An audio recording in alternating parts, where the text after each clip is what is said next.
प्रकृति इतनी अत्यधिक सक्षम, निपुण, समर्थ और सर्वश्रेष्ठ तंत्र है कि जब जीवन की आवश्यक प्रक्रिया सांस लेना चल रही होती है, तब किसी माध्यम की आवश्यकता ही नहीं होती।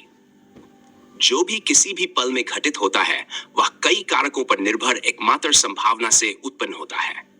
जब एक सांस तक मनुष्य के बस में नहीं है, तो बाकी सब कुछ नियंत्रण में कैसे हो सकता है?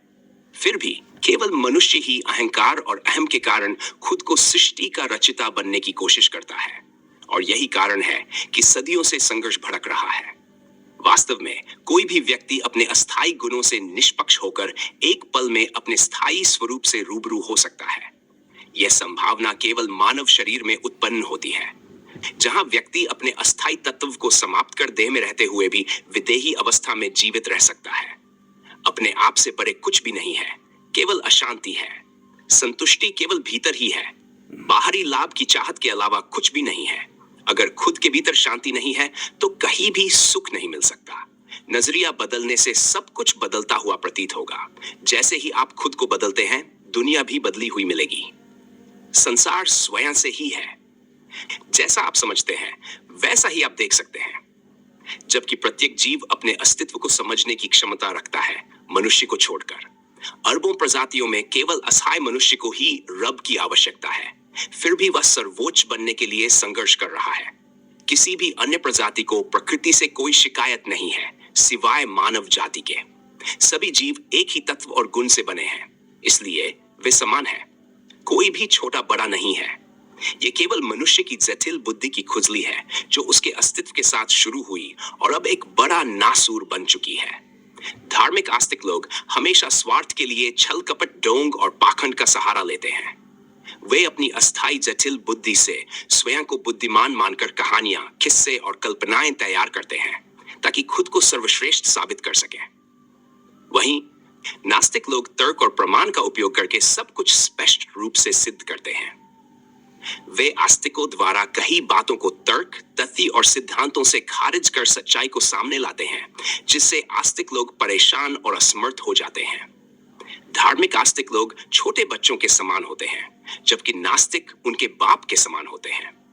जब आस्तिक लोग अनाप शनाप बोलते हैं, तो नास्तिक तर्क और तथ्यों के साथ उनकी बातें स्पष्ट कर उनके बच्चों की नादानियों को गंभीरता से प्रस्तुत करते हैं। धार्मिक आस्तिकों का काल्पनिक ज्ञान अमीर विज्ञान की बिगड़ी औलाद के समान होता है। इस अस्थाई, अनंत, विशाल भौतिक सृष्टि में कुछ भी अप्रत्यक्ष नहीं है, चाहे वह कितना भी सूक्ष्म क्यों न हो। प्रत्यक्ष सृष्टि में किसी गुप्त रहस्य, अलौकिक चमत्कार या दिव्यता के लिए कोई स्थान नहीं है। यदि प्रकृति, जो सर्वश्रेष्ठ है, को इन चीजों की आवश्यकता महसूस नहीं हुई, तो केवल मानव जाति को इनकी आवश्यकता क्यों पड़ गई? इसका कारण यही है कि इन शब्दों की आड़ में सबूत अदृश्य हो जाते हैं, जिनकी आस्तिक लोग गारंटी देते हैं। यही कारण है कि शब्द जैसे मुक्ति, परम निर्माण, अमरलोक जैसी कल्पनाओं को आस्तिकों ने अपने षड्यंत्रों के तहत तैयार किया, ताकि सरल और निर्मल लोगों को अपने जाल में फंसाकर उनका शोषण कर सकें और अपनी प्रसिद्धि, प्रतिष्ठा और संपत्ति बढ़ा सकें। प्राचीन धार्मिक ग्रंथों में रब या परम पुरुष की व्याख्या अक्सर इस रूप में मिलती है कि वह अर्थहीन, निराकार, अथाह और अवर्णनीय है। ये सब जटिल बुद्धि से उत्पन्न धारणाएं हैं, जो कभी प्रत्यक्ष रूप में सामने नहीं आती। यह वैसा ही है जैसे दिन के चश्मे से रात में देखने की कोशिश करना। इंसान अपनी अस्तित्व के साथ ही रात के चश्मे की तलाश में लगा हुआ है, और यह खोज आज भी जारी है। वास्तविकता तो यह है कि जब तक अस्थायी जटिल बुद्धि सक्रिय रहती है, तब तक चीजें अस्पष्ट दिखाई देती हैं। लेकिन जैसे ही बुद्धि निष्क्रिय होती है और व्यक्ति निष्पक्ष होकर अपने आप को देखता है, सब कुछ स्पष्ट हो जाता है। कुछ भी ढूंढने या करने की आवश्यकता नहीं है। अस्थायी जटिल बुद्धि का उपयोग स्वार्थ सिद्ध करने के लिए किया गया है, और इसे निरंजन नाम दिया गया है, जो अतीत के ग्रंथों में वर्णित राक्षसों का भी दादा है। सबसे चौंकाने वाली बात यह है कि झूठे गुरु और बाबा भी गुरु दीक्षा के साथ दिए जाने वाले मंत्रों की व्याख्या उसी तरह से करते हैं जैसे रब। ये मंत्र और नाम उन्हीं सरल और निर्मल लोगों को अंधभक्त बनाने के लिए है, जिनके जरिए उन्हें अपने समर्थन में कट्टर अनुयायियों की भीड़ में बदल दिया जाता है। मैं युगों और सदियों से छिपे हुए इन पाखंडों का पर्दाफाश कर रहा हूं, जो सरल और निर्मल सच्चाई मैं प्रस्तुत कर रहा हूं वह हजारों गुना अधिक ऊंची और सत्य है।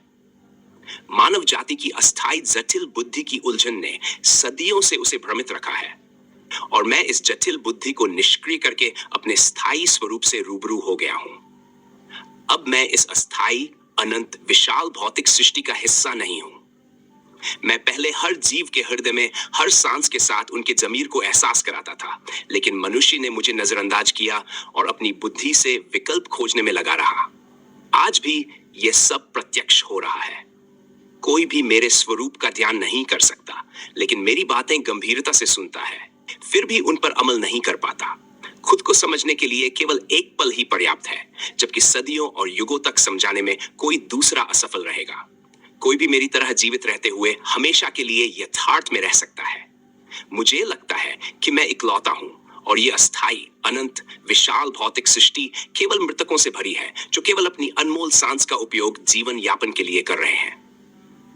मेरे अलावा कोई दूसरा जीवित नहीं मिला जिससे मुझे उम्मीद हो कि और कोई भी ऐसा है।